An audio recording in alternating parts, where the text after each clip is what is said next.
Good morning, students.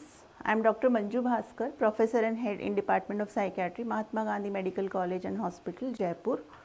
And as all of you are aware, in last class we discussed about history taking in psychiatry patient, and in today's class we'll cover about a mental status examination of psychiatric patients. So what is mental status examination? Mental status examination is a psychological equivalent of a physical examination that describes the mental state and behavior of the person being seen. It includes both objective observation of the clinician and subjective description given by the patient. So it is a psychological equivalent of a physical examination. Like if someone is having fever or pain abdomen, वो लोग जाते हैं physician के पास and वो बताते हैं कि हमारे पेट में दर्द हो रहा है या हमें सांस लेने में दिक्कत होती है, तो फिजिशियन पहले हिस्ट्री लेंगे और उसके बाद में एग्जामिनेशन करेंगे, इंस्पेक्शन, पाल्पेशन, ऑस्कल्टेट करके सारे method. In the same way psychiatry में साइकेट्रिक डिसऑर्डर का डायग्नोसिस बनाने के लिए हम लोग मेंटल स्टेटस एग्जामिनेशन करते हैं. बट ये नहीं है कि साइकेट्रिक पेशेंट में हम लोग मेंटल स्टेटस एग्जामिनेशन करेंगे तो फिजिकल एग्जामिनेशन की ज़रूरत नहीं है, ऐसा नहीं होता. Each and every psychiatric patient should be examined. For detailed physical evaluation should be there, क्योंकि उनको कोमॉर्बिड फिजिकल इलनेस भी हो सकती है और होती है. तो फिजिकल एग्जामिनेशन तो सबका करना है. All the systems like cardiovascular, respiratory, neurological system should be evaluated. But in psychiatry में एक अलग से क्या है, वो है mental status examination. Psychiatry mental status examination में एक तो ऑब्जर्वेशन, जो एग्जामिनर है, हम लोग जो देखते हैं पेशेंट को वो ऑब्जर्व भी करते हैं, और what patient is feeling, what patient is describing, both the things are important. Means objective observation and subjective description both are important in mental status examination. In short we will call it as MSE. So MSE provides information for diagnosis and assessment of the disorder and response to treatment, and if another doctor sees your patient, it allows them to determine if the patient's status had changed without previously seeing the patient. आज मेरे पास कोई patient आया, मैंने MSE किया, तो मैं उसको record रखूँगी. तो नेक्स्ट टाइम अगर वो किसी दूसरे डॉक्टर के पास 10 दिन 15 दिन के बाद जाते हैं, तो उस पेशेंट की MSE को ही देखते हुए साइकेट्रिस्ट लगा लेंगे कि उस टाइम पेशेंट की मेंटल स्टेट क्या थी और अब आफ्टर ट्रीटमेंट कितना इम्प्रूव हुआ है. तो एक तो डायग्नोसिस के लिए इम्पॉर्टेंट है, एक ट्रीटमेंट से पेशेंट को कितना रिस्पॉन्स आ रहा है, और दूसरा अगर क्लिनिशियन चेंज होते हैं तो एक मैसेज जाता है कि this was the mental status examination 2 week before और 1 month back, and now this is the status. So they will get one idea. And to properly assess the MSE, information about the patient history is needed, including education, cultural and social factors. They are very important, and it is important to ascertain what is normal for the patient. For example, some people they always speak very fast. हम लोग MSE में will discuss later that what we see.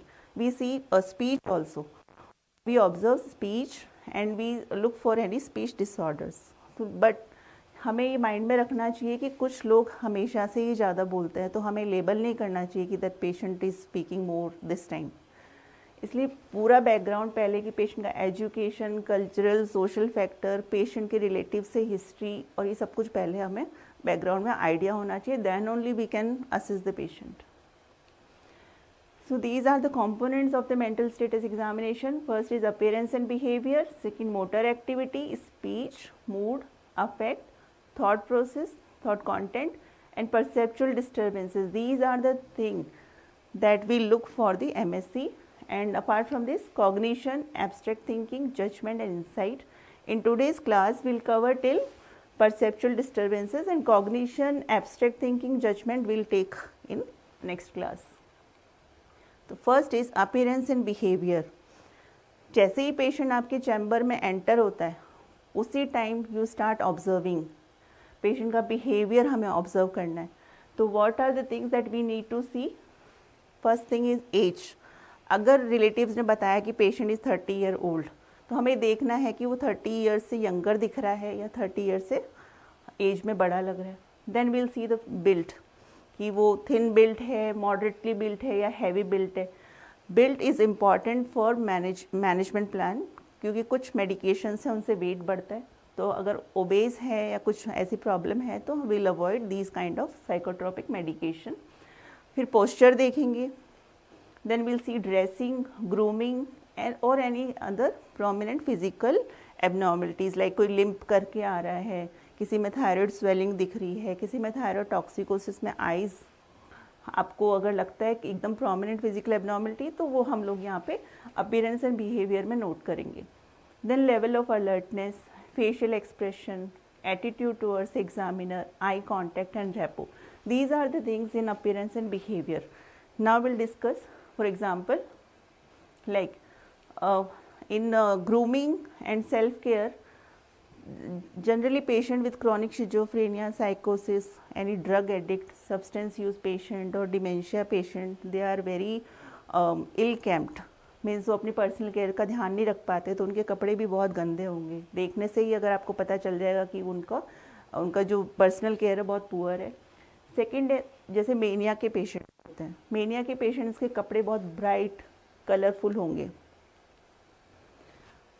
Stoop posture, एकदम झुके हुए आएंगे और eye contact भी नहीं करेंगे, तो हमें आइडिया लग जाएगा patient is depressed. Sitting on the edge of the seat, अगर वो आके एकदम किनारे पे बैठ जाएगा, चेयर की आर्म्स को एकदम ग्रिप करके रखेगा, तो ये साइन है एंग्जाइटी का। एक्सप्रेशन, जैसे पार्किंसोनिज्म है, उसमें एकदम एक्सप्रेशनलेस फेस होंगे, मास्क लाइक फेस होगा, कोई रिएक्टिविटी नहीं आएगी, आप हंसने की बात भी करो but still they will sit like a mask पहन रखा उन्होंने, जैसे पार्किंसोनिज्म में। Graves disease is characterize by exophthalmos, तो आप ये फिजिकल उसमें नोट कर सकते हो कि एक्सोप्थेल्मोस आपको इसमें ऑब्वियस फिजिकल एबनॉर्मलिटी है, तो उसके लिए डिटेल में आप हिस्ट्री एंड इन्वेस्टिगेशन करवाएंगे। नेक्स्ट इज़ आई कॉन्टैक्ट, जो डिप्रेशन के पेशेंट होंगे उनके आई कांटेक्ट रिड्यूस होंगे, और जो ये ऑटिस्टिक डिसऑर्डर, सोशल एंग्जाइटी के पेशेंट होते हैं उनमें भी एकदम फिक्स नहीं होते, अनसेटल्ड होते हैं, कॉन्स्टेंटली चेंज होते रहते हैं। पार्किंसन पेशेंट्स और किसी ड्रग का साइड इफ़ेक्ट है तो भी उनमें कुछ eye abnormality we can note. Now second is after appearance and behaviour. So अगर हमारे पास कोई आता है तो अपीयरेंस एंड बिहेवियर से ही हम लोग बहुत कुछ बता सकते हैं कि पेशेंट ने कपड़े कैसे पहन रखे हैं, पेशेंट बात कैसे कर रहा है, पेशेंट की पर्सनल केयर कैसी है, पेशेंट की बिल्ड कैसी है, कुछ पेशेंट को देखने से कोई एबनॉर्मलिटी लग रही, तो वहीं पर हमें एक आइडिया मिल जाता है कि व्हाट इज़ द डायग्नोसिस, और हिस्ट्री हमारे पास बैकग्राउंड में ऑलरेडी अवेलेबल रहती है। अपीयरेंस एंड बिहेवियर के बाद जाते हैं हम लोग मोटर एक्टिविटी। तो first is psychomotor activity. What is psychomotor activity, क्या होता है? It's a simple motor execution of psychic events, means दिमाग में क्या चल रहा है उसका एक्सटर्नल मैनिफेस्टेशन। मेनिया का पेशेंट बहुत खुश होता है तो अपने बहुत सारे गेस्चर्स करेगा, पोस्चर्स करेगा, बहुत सारे उसके फेशियल एक्सप्रेशन चेंज होंगे, तो उसके दिमाग में बहुत सारी एक्टिविटी चल रही है। डिप्रेशन का पेशेंट बहुत सैड फील करता है तो वैसे भी थॉट प्रोसेस स्लो हो जाता है, तो वो लोग बहुत, उनमें साइकोमोटर एक्टिविटी कम होगी। तो psychomotor activity is retarded in patients with depression and psychomotor activity is increased in agitation और मेनियक पेशेंट, और it can be seen in schizophrenia also. और apart from psychomotor activity, other movements like we need to see tremors तो नहीं है, क्योंकि कोई भी medicine जो हम चलाते साइकोट्रोपिक उनके साइड इफ़ेक्ट्स हो सकते हैं, तो हमें देखना है कि पेशेंट को ट्रेमर्स तो नहीं है। कोई और abnormal movements like stereotypies, gait, freedom of movement, इस तरह के मूवमेंट्स को हम लोग नोट करना चाहिए, क्योंकि साइकेट्रिक पेशेंट में साथ में कोमॉर्बिड न्यूरोलॉजिकल डिसऑर्डर्स भी हो सकता है, पेशेंट इज़ ऑलरेडी ऑन कोई मेडिसिन भी हो सकता है, तो ये कोई साइड इफ़ेक्ट्स या डिजीज़ लाइक एंग्जाइटी के पेशेंट में ट्रेमर्स नॉर्मल भी हो सकते हैं, तो वो सब हमें डिटेल में देखना है। देन रेस्टलेसनेस है, लिप स्मैकिंग, टंग प्रोट्रूजन, इस तरह के कोई मूवमेंट है, बार बार लिप स्मैकिंग कर रहे हैं, ट्रेमर्स हो रहा है, तो ये एक ड्रग का साइड इफ़ेक्ट भी हो सकता है, तो that also we should document. Difficulty in initiation of movement or slow stiff movement seen in Parkinsonism. So these are motor activity. Another is negativism. Patient resists attempts to move him and does opposite to what is asked. This is a sign of catatonia. Catatonia is a psychotic symptom and it is seen in patient with schizophrenia and depression. Nowadays catatonia is a syndrome. Underlying cause can be anything, organic cause, metabolic cause, neurological और psychiatric cause, anything में be there. But negativism में क्या होता है, जो हम patient को बोलते हैं वो नहीं करता, या जो हम बोलते हैं उसका जस्ट अपोजिट करता है.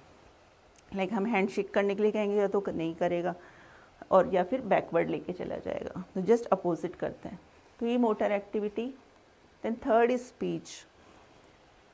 स्पीच में will see about rate, whether rate is normal, very slow, rapid, pressure of speech. Flow में देखेंगे spontaneous, hesitant, slurring, stuttering, speaks only on question, muttering और mute.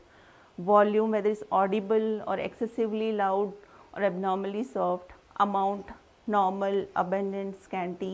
In tone we'll see normal fluctuations or monotonous speech. Coherence, coherent or incoherent, and irrelevance, relevant or irrelevant. These are the points we'll see in speech. So rate, flow, volume, amount, tone, coherence and relevance. These are the points that we'll notice when patient is talking to us or speaking with us. What are the disorders that we should observe in speech? What can be there? First is aphonia. Complete fails to produce any volume of sound. जैसे कोई laryngeal disorder हो या vocal cord की problem हो तो कोई भी sound ही नहीं करेगा, तो उसको बोलेंगे aphonia. But अगर हम पेशेंट को बोलेंगे कॉफ करने के लिए, अगर कॉफ रिफ्लेक्स ठीक है, वो he is coughing, then it may be a sign of psychiatric disorder like dissociative disorder. Means organic cause नहीं है, डिसोसिएटिव है if he is able to cough normally. Then slow speech, it may be a feature of psychomotor retardation. Depression के patient बहुत धीरे धीरे बोलेंगे. Fast speech जैसे mania और शिजोफ्रेनिया के पेशेंट या एंग्जाइटी के पेशेंट बहुत फास्ट बोलते हैं. Pressure of speech is characteristically seen in maniac patient. Rapid speech that is increased in amount and difficult to interrupt. बोलते ही रहते हैं. In between, if we try to interrupt the patient, we are not able to stop him. Then poverty of speech. जैसे कुछ भी पूछेंगे तो monosyllabical yes or no answer मिलेगा. And poverty of content of speech. A speech is adequate in amount but covers little information due to vagueness, emptiness, stereotype phrases. Echolalia is a repetition of sentences just uttered by the examiner. Poverty of speech में बोलेगा ही कम, जैसे depression. Poverty of content में बोलेगा बहुत ज़्यादा, but meaningful outcome जो हमें समझ में आ रहा है वो बहुत ही little amount होगा. Now mood. Next is mood and affect. So what is mood? Mood is a pervasive and sustained emotion that colors the patient's perception of the world subjectively, experienced and reported by the patient. Patient हमारे पास आके बैठेगा, then हम लोग पूछेंगे आपका mood, मन कैसा रहता है, पिछले कुछ दिनों से आपका most of the time ज़्यादातर आपका मन कैसा रहता है. तो पेशेंट अपने वर्बेटम में बोलेगा मैं उदास रहता हूँ, मैं खुश रहता हूँ, या मुझे एंग्जाइटी होती है या घबराहट होती है. तो मूड को पेशेंट के वर्बेटम में लिखना है कि हाउ पेशेंट इज फीलिंग. तो उसी वर्बेटम में हिंदी जो भी उसकी लैंग्वेज है उसी में नोट करना है कि वो सैड है या हैप्पी है. मूड इज़ मोर कांस्टेंट, मतलब 10-15 दिन तक फ्लक्चुएट नहीं करता है. मोस्टली अगर सैड है तो वो सैड ही रहेगा, तो मोर परवेसिव पैटर्न है. और जो पेशेंट फील करता है that is mood. Affect is a cross sectional, means what we observe. Mood is subjective and affect is objective. जो हमें देखने से क्या लग रहा है, patient is saying he is feeling sad, लेकिन हमें देखने से क्या पेशेंट सैड लग रहा है, दैट इज अफेक्ट. अगर पेशेंट ने कहा सैड एंड हमें भी वो सैड लग रहा है तो will tell patient is depressed. So the expression of emotion expressed by the patient and observed by the examiner, it varies over the time in response to changing emotion. Mood is more pervasive, इतनी जल्दी change नहीं होता है. Affect is constantly changing. During interview you will see several changes in emotion. Second, and now this is thought process, and next topic is thought content. So what is thought process? Process is thought process describe the rate of thoughts, how they flow and how these thoughts are connected with each other. So first is rate of thought में one is productivity. Abnormalities seen are means इसमें हो सकता है over abundance, productivity में abnormalities हो सकती है, then over abundance like mania में बहुत ज़्यादा आइडियाज़ होंगे, पॉजिटिव लाइक डिप्रेशन में बहुत ही कम थॉट प्रोसेस होगा, फ्लाइट ऑफ आइडियाज़ जैसे कि there rapid shift in the frame of reference and their association are incoherent, then it may be like rapid thinking, slow thinking or spontaneous or only when questioned. These are the abnormalities in productivity. Second is continuity of thoughts. Abnormalities may be circumstantial thoughts when thinking proceeds slowly with many unnecessary detail but eventually get to the point. Goal is never completely lost. So this is continuity of thought. Circumstantial thought means एक normal भी हो सकता है. हम अगर पूछते हैं patients को किसी कि आप यहाँ पर कैसे आए, तो वो बहुत सारी चीज़ें इंक्लूड कर लेंगे. मैं यहाँ बस से आया, इतना किराया था, इतनी डिस्टेंस थी, जबकि हम सिर्फ ये पूछना चाह रहे हैं आप बस से आए थे या ट्रेन से. But they will include many other unnecessary things, but in circumstantially they will include multiple things, but eventually the point is reached. Finally वो बता देंगे कि मैं यहाँ पे बस से आया था. In tangential thinking moves from thought to thought that relate in some way but never get to the point, like psychosis and dementia.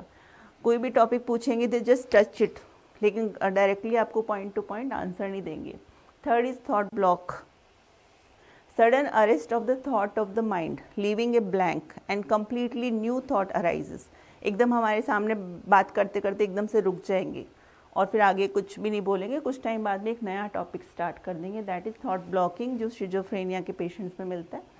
Then perseveration, inappropriate repetition of the words और फ्रेजेस. एक ही sentence word को constantly repeat करते रहेंगे, that is परसिवरेशन. परसिवरेशन और ये सब important है to make a diagnosis of साइकोसिस. And next is thought position. In thought position, what are the abnormalities we can see? One is thought echo, hearing one's own thought being spoken aloud. जो भी दिमाग में वो सोच रहे हैं वो उनको कानों से सुनाई देता है, that is thought echo. Thought insertion, other person or forces are implanting thoughts in a person's mind. Insertion में क्या होगा कि दूसरे लोग आउटसाइड एक्सटर्नल एजेंसी या तो ब्लैक मैजिक के थ्रू या रेस के through they are removing their thoughts from their mind. Thought withdrawal में वन पर्सन और forces are removing thoughts from the person's mind. And thought broadcasting, once thoughts experience is being transmitted to another person और agency. These all are features of schizophrenia. इसमें ये रहता है कि मेरे thought process they are under control of some other external agency. अगर patient पढ़ा लिखा है तो दे विल से कोई सैटेलाइट के थ्रू या कोई वेव्स के थ्रू उन्होंने मेरे माइंड को कंट्रोल कर लिया है, तो they can read my thoughts और they can insert anything in my mind and my thoughts they know without telling me. So these are the thought. अगर कोई इलिटरेट पर्सन होगा तो बोलेंगे ये सब कुछ ब्लैक मैजिक से हो रहा है, और जो पढ़ा लिखा होगा बोलेगा वेव्स से हो रहा है. बट मेरे थॉट्स मेरे कंट्रोल में नहीं है, कोई बाहर वाला मुझे कंट्रोल कर रहा है. ये फीचर्स होते हैं शिजोफ्रेनिया के. Now formal thought disorders. इसमें होता है कि लूजनिंग ऑफ एसोसिएशन हो सकता है, illogical shifting between unrelated topics. It is a hallmark feature of schizophrenia. In loosening of association, one sentence is complete, दूसरा sentence भी complete है, पर दोनों sentence के बीच में कोई link नहीं होगा. मैं हॉस्पिटल आ गया या मेरी शादी हो रही है, दो सेंटेंस कंप्लीट हमें समझ में आ जाएंगे पर उन दोनों के बीच में कोई लिंक नहीं होगा. नेक्स्ट इज डिरेलमेंट, ग्रेजुअल और sudden deviation in train of thought without blocking. एकदम सही ट्रेन पे जैसे पटरी पे गाड़ी चल रही है, चलते चलते चलते वो टॉपिक से शिफ्ट हो जाएंगे और फिर वापस से टॉपिक पे नहीं आएंगे. देन वर्ड सैलिड, एकदम कंप्लीटली इनकोहेरेंट स्पीच हो जाएगी उनकी. Extreme version of loss of association. Loss of association में तो फिर भी एक सेंटेंस समझ में आ रहा है, दूसरा भी, पर उनके बीच का लिंक समझ नहीं आ रहा. बट वर्ड सैलिड में एक सेंटेंस में ही इंट्रा क्लॉजल डिस्कनेक्शन होगा, मीन्स एक सेंटेंस ही हमें समझ में नहीं आएगा और स्पीच जो भी बोल रहा है that is completely incoherent. Then stereotypies, constant repetition of a phrase और behaviour in many different settings irrespective of context. Then verbigeration, disappearance of understandable speech replaced by strings of incoherent utterances. Verbigeration में and स्टीरियोटाइपी, स्टीरियोटाइपी में कोई भी behaviour या phrase होगा वो constantly without एकदम spontaneous वे में they will repeat. Then next is important point is thought content. Thought content means reference to the themes that occupied the patient's thoughts and perceptual disturbances. इससे सबसे पहले पता चलता है कि पेशेंट के माइंड में क्या चल रहा है और उसी से उसका पूरा थॉट्स और परसेप्चुअल डिस्टर्बेंसेस की बेसिकली थीम क्या है वो उसके थॉट कंटेंट में मिलेगी. थॉट कंटेंट में सबसे इम्पॉर्टेंट आते हैं डिल्यूजन्स. तो डिल्यूजन्स क्या होते हैं तुम लोगों को पता है, लास्ट क्लास में पढ़ाया था. Delusion is a false firm belief that is out of keeping with the patient social, cultural and educational background. It is a false belief, false and firm belief system. And delusion of control में क्या क्या आ सकते हैं, जैसे कि ये delusion of control कि कोई भी outside forces they are controlling my action. मैं किसी को मार रहा हूँ बट मैं नहीं मार रहा, कोई दूसरा मुझे ऐसे कर रहा है तो उसकी वजह से मैं मार रहा हूँ. Erotomanic in person usually of a higher status is in love with me. Patient सोचेगा कि कोई शाहरुख खान है या माधुरी दीक्षित या कोई बड़ा स्टार है बॉलीवुड या Hollywood star, they are in love with that person. Then grandiose, inflated sense of self worth means grandiosity में बताएंगे कि एकदम मिडिल क्लास फैमिली से होगा बट स्टिल वो बोलेंगे कि मेरे पास हेलीकॉप्टर है, मेरे पास, मैं प्राइम मिनिस्टर को जानता हूँ, मैं चीफ मिनिस्टर को जानता हूँ. तो ग्रैंडियोस डिल्यूजन होगा. Inflated sense of self worth, power. और next is somatic. Patient has a physical defect. Constantly अगर उनको बार बार रिपोर्ट करवा लेंगे, इन्वेस्टिगेशन करा लेंगे, सीटी स्कैन, एमआरआई, डॉक्टर भी उनको बोल देंगे आपको कोई भी परेशानी नहीं है, बट फिर भी वो इससे ऑक्यूपाइड रहेंगे, नई रिपोर्ट्स में कुछ नहीं आ रहा बट मुझे तो कोई ना कोई परेशानी है. Reference, unrelated events apply to them means अगर दो लोग बात कर रहे हैं तो वो ये सोचेंगे कि ये दोनों लोग मेरे ही बारे में बात कर रहे हैं. Persecutory, others are trying to cause harm. कोई भी पड़ोसी, कोई भी नेबर, कोई भी फैमिली मेम्बर्स के लिए एक फॉल्स बिलीफ हो जाएगा कि they are planning to kill me और मेरे पीछे से मेरे को नुकसान पहुंचाने की बात करते हैं. तो ये जो सिस्टम है डिल्यूजन, एक फॉल्स, इसी के बेस पे सारा उसका बिहेवियर रहेगा.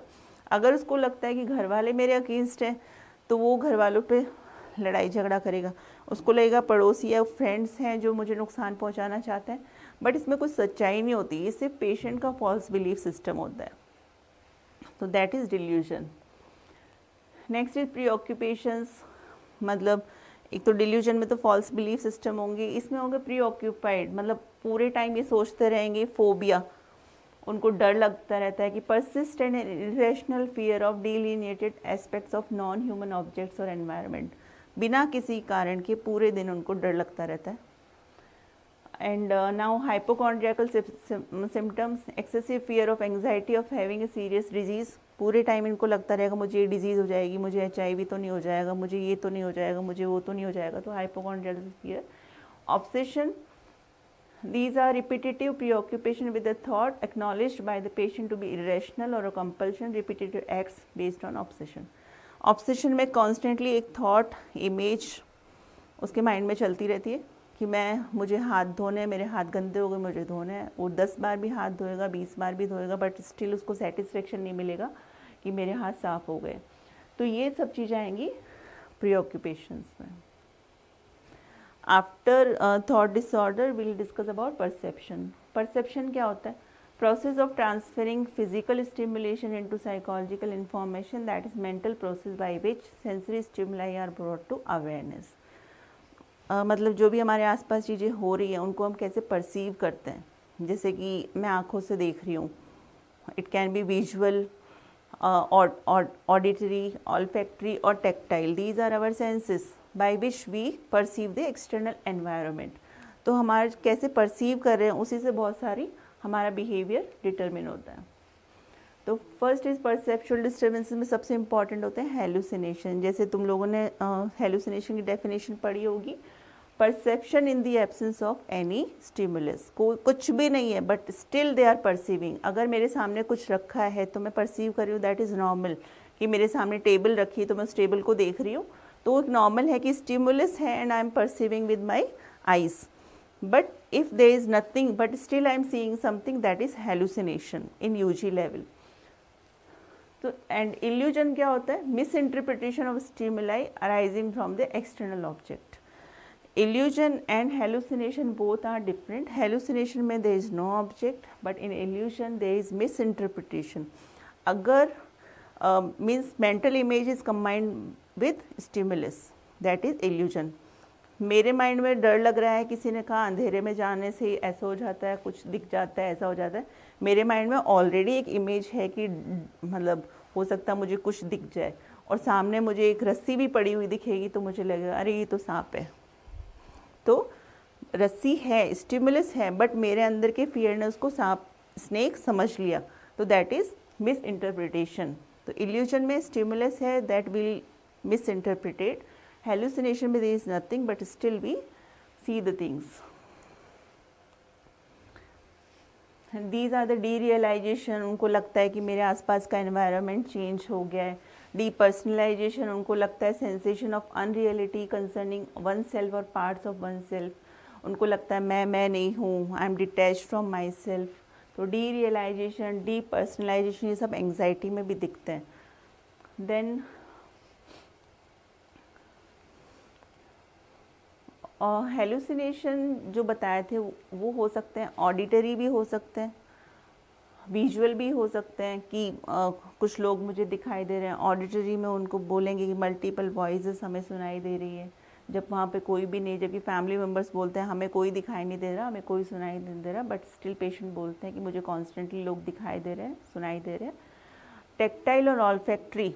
ऑल्फैक्ट्री में क्या होगा कि उनको लगता है कि मेरे खाने में किसी ने कुछ मिला दिया है, तो कॉन्स्टेंटली उसको स्मेल करते रहते हैं. और ये जो हिप्नोगॉगिक और hypnopompic. Hypnagogic hallucination while going to sleep, जब हमें नींद आ रही होती है उस टाइम होता है. हिप्नोपॉम्पिक जब हम नींद से उठ रहे हैं तो होता है. तो हिप्नोगॉगिक और हिप्नोपॉम्पिक जब हम थोड़ी सी नींद जैसी कंडीशन में होते हैं तो वो तो नॉर्मल है, वो कोई साइकेट्रिक डिसऑर्डर नहीं है. बट जब हम फुल्ली अवेक होते हैं तो हेलुसिनेशन के लिए क्या बोलते हैं, हमें एकदम फुल्ली कॉन्शियस एंड अलर्ट है, then if we see something that is not real, वो हेलुसिनेशन है. In today's class will cover till perceptual disturbances. Our next class will discuss about cognition. Cognition is a higher mental function. So cognition में हम लोग देखेंगे attention, concentration, orientation, memory and abstract thinking. And insight, it's a degree of awareness and understanding about being ill. मतलब patient को पता होगा क्या कि मुझे बीमारी है या नहीं. जैसे साइकोसिस के पेशेंट को लगता है मुझे कोई बीमारी नहीं है, बट डिप्रेशन के पेशेंट को लगता है मुझे बीमारी है. तो उसकी अंदर की अवेयरनेस एंड जजमेंट कि वो पेशेंट किस तरह के ऑप्शन लेता है, डिसीजन लेता है. तो these are the 3 very important things to examine the patient. So these things will take in detail in the next class. Thank you.